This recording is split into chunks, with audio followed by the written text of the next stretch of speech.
Hey guys! Magandang gabi! Welcome back dito sa Gandara SRU channel for Showbiz Update. Andito na naman nga po akong muli nagbabalik.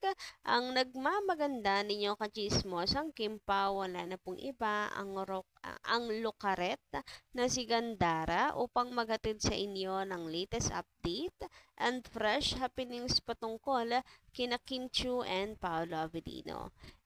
And syempre, ayan, para po sa maningning nating gabi ngayon, ang atin pong tatalakayin at pag-uusapan ay ang isang direktor na so much excited na para sa isang show or series na gagawin. So, kinakailangan na bang magdiwang po ng lahat? Ayan, mainit pong pinag-uusapan ngayon sa social media, of course, ang upcoming project nila Kim and Paolo. Alam nyo, parang totoo nga talaga na Kim Pau's project this June ay mangyayari at magaganap na. Kasi, di ba sabi June daw, middle of June, mula naman po nung tumuntong, yung May medyo tahimik. Pero nung tumuntong ang June, abay umiingay na po muli. Yes po, umiingay na po muli ang Kim Pao. Kaya parang, alam niyo yung pangha-hype, nararamdaman ko siya ngayon. So, mukhang yes, kailangan nating magdiwang. 'Di ba? Isang direktor na isang show ang excited na. So, yun pa rin ang katanungan. Kim Pau's project na nga ba i-touch? Pero bago yan, sa mga hindi pa nakaka-subscribe sa ating channel, pakiclick lang po muna ng subscribe button at notification bell natin na nandyan sa baba para mag-i-updated po kayo at ma-notify tuwing may bago tayong chika at balita hinggil sa Kim Pao. Basta mga balita na may kinalaman kina Kim Chiu and Paolo Avellino, sagot na natin yan. And this evening, hindi po maaari na hindi po natin i-highlight ang beauty ni Kimi. Ayan, simulan nga muna natin ang ating update sa outfit of the day ni Kim Chiu. Ayan, happy Saturday po sa ating lahat. Sana hindi po tayo bokya sa Sunday bukas. Alam naman natin na Sunday is bebe time. Hoy! Ayan. Kapag may update bukas ang Kim Powder, okay. Huwag po kayo mag-alala sa mga nagsasabi na may tampuhan sila. Ayan, kung saan sila napunta yung ating pinag-uusapan. Pero ganun pa man, ayun nga. Napaka-blooming ni Kim Chiu. Talagang nagkakalaman po siya. Unti-unti napapansin po yan ng lahat na grabe, nagkakalaman nga talaga si Kimi. Yung body niya, ang ganda guys, ang blooming niya sa suot-suot niyang dress. Or masyado lang namimiss ng Kim Pao fans yung gantong suotan ni Kim Chiu talaga, yung mga ganyang dress.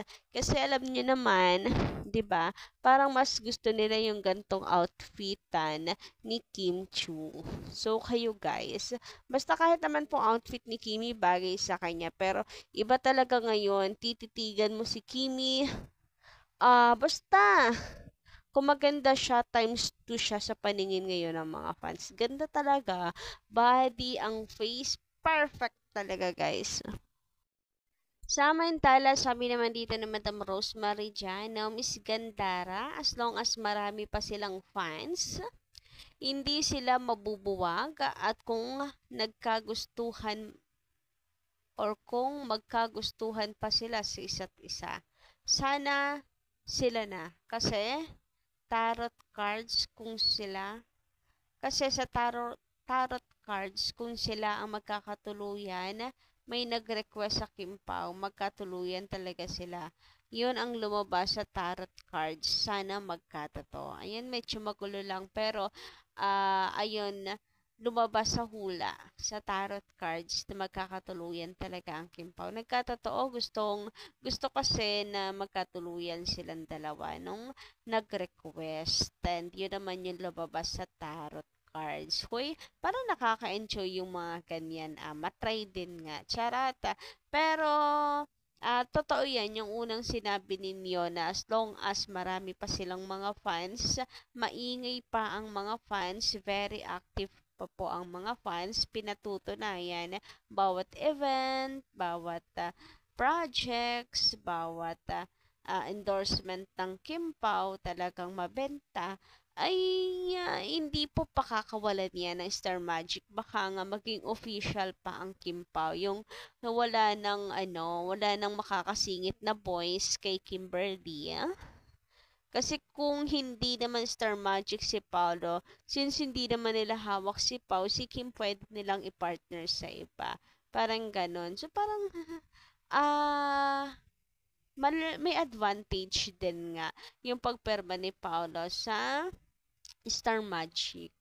Na sa atin lang na medyo napaparaning po tayo. Pero as long as nga, na may demand pa naman ng Kim Pao fans, malakas pa sila, I don't think na nila, bubuwagin nila ito. Kasi para silang nagsayang nun ng pera, nagtapon ng bigas. Business is business pa din po at the end of the day. Samantala, dumako naman nga tayo dito kay Direk Jojo Sakin. Yes, ang direktor ng nilang. Ayan, at mukhang ready na nga daw po si Direk. Ayan, new show yung nakalagay dito. So, anong show yan? O baka naman serye? Saan na ready si Direk Sagin? And alam nyo ba, may chika nga na si Direk Sagin daw po ang muling hahawak po ng next project ng Kim Pao. Then ito, bigla po may pagpaparamdam si Direk Sagin na ready na si Direk. Oha, meaning ba nito? Ay tuloy na tuloy ang movie ng Kim Pao. Kinakailangan na bang magdiwang ng lahat? Is it a sign? Alam nyo, nararamdaman ko na yung ilang signs na totoo nga ang may upcoming project sila Kim and Paolo. Una, di ba nga ay in the middle of June magsisimula na ang pag-arangkada ng bagong project. I don't know if it's Storycon or taping na talaga agad-agad. Pero, hindi may pa-story pa po yan. Pero, at least sisimulan, middle of June, ang bagong project na to. And alam nyo ba, pagpasok po ng June, abay sunod-sunod po yung pang-hype sa Kim Pao.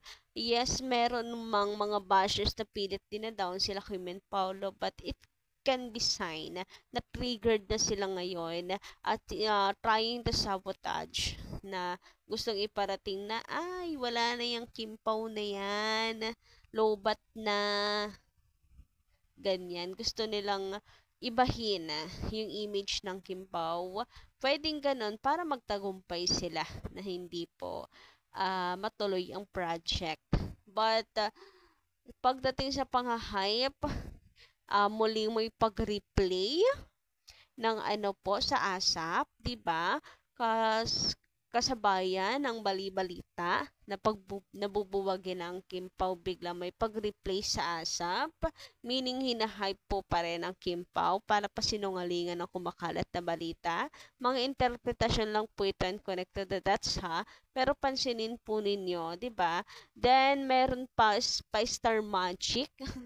May Star Magic si Paolo Avellino, etc. May mga pang-hype talaga sa Kim Pao this month. And I think because of the upcoming project nga, naamoy ko na. So, para sa akin, ngayon parang nagdidiwang na ako. Yes, tuloy na talaga yan. Tapos ito si Direk. Hoy, may pagpaparamdam. Showman po yan, teleserye sa Kim Pao man o hindi. Okay lang naman po. Ang importante, yung pag-request ni Kim pa lang kay Paolo tinupad ni Paolo. So, yung paglipat niya sa Star Magic, it's not about, parang alam niyo yun, totoo yung sinasabi na Ray Pumali na pagdating kay Kim, walang palag si Paolo Avellino. Samantala, sabi naman ni Madam Nimpa Pao, magandang gabi. Ay, puwa pala nung Pao. Nasanay na sa Pao. Madam Nimpa Puwa, magandang gabi. Bawat isa sa atin may nakalaan na tao. Diyos lang ang nakakaalam. Naisulat na yan kung sino ang nakatadhana sa atin.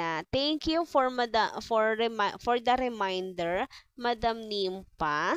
Pero basta ako naniniwala ako ng inilaan ng Diyos para kay Kim Chiu na Mr. Right ay si Paula Avellino na. And muli ko pong napanood yung video ni Kimi na pagbibigay po ng assurance sa mga fans. Yes, lalo po ako nabubuhayan ng loob tapos may pa-discord pa.